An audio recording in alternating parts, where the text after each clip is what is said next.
folks, it is Kevin here in Japan on a Tuesday evening. And I don't know, I came out of a store and there was some woman smoking a cigarette. She blew smoke in my face by accident.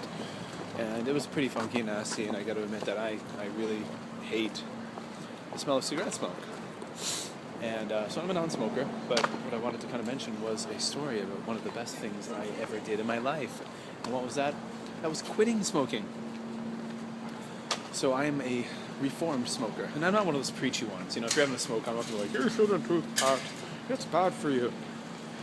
I was a smoker, so I know. If anyone knows that smoking is bad for them, it is smokers. They know that, right? Because they feel it every day, and they know they're addicted, and they know this. So I'm not going to be the asshole to go and tell them, you know, get in their face and tell them that kind of thing, right? So yeah. So quick story about my smoking.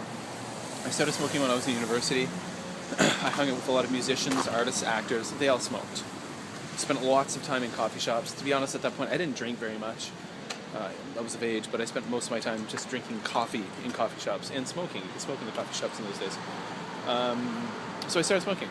And by the time I was 24, I was smoking about a pack a day. Anywhere from half a pack to a pack a day. So packs of cigarettes in Canada, 25. And then I moved to Korea when I was 20. I just turned 26, I moved to Korea.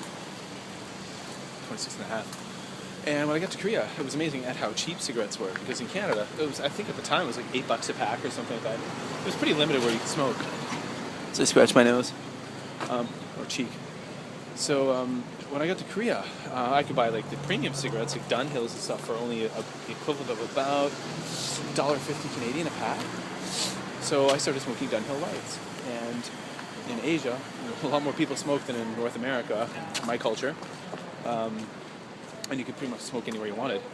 So I started smoking heavily. And probably by my second year in Korea, I was up to 2 packs a day. I was smoking about 40 cigarettes a day. And that was, you know, some people, you know, did a smoke. Like, you know, when I lived in Canada, I would smoke some during the day, but if I went out drinking at a club or something, I'd just smoke a ton.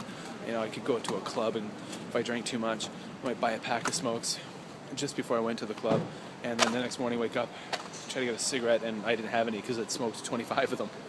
And I felt it, like my lungs were just hurting and wheezing.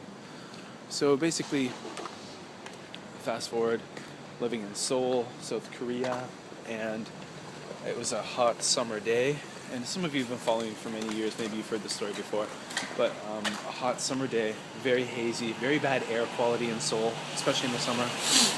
And I lived in Mapogu. It's called Shincheon, and I was walking. I lived up on a hill, a very steep hill, my apartment, and I was walking home from work one afternoon, and I got so winded, I started wheezing, and I thought I was having a heart attack. Actually, my heart was racing so much trying to walk up this hill on this hot, humid day. And I remember there was a whistling noise coming out of my lungs. And I said, Kevin, that's it, man. You gotta finish. And I vividly remember that was a Thursday. And I said, on Friday night when I go to bed, just before I go to bed, I will have my last cigarette of my life. And Friday morning, I went to a pharmacy. I bought 2 boxes of nicotine patches. And on Friday night, I had, just before I went to bed, before I brushed my teeth, I had the last cigarette I've ever had.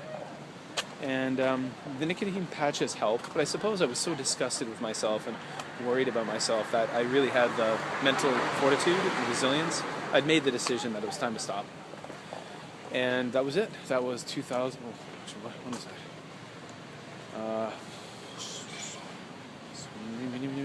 Doing a bit of math here in my brain. 2005. 2005. Okay? 2005. And I'm happy I don't do it. Again, I'm not preaching in people's faces about it.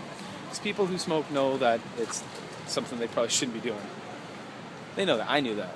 And I always get really pissed off when people be like, you shouldn't be smoking.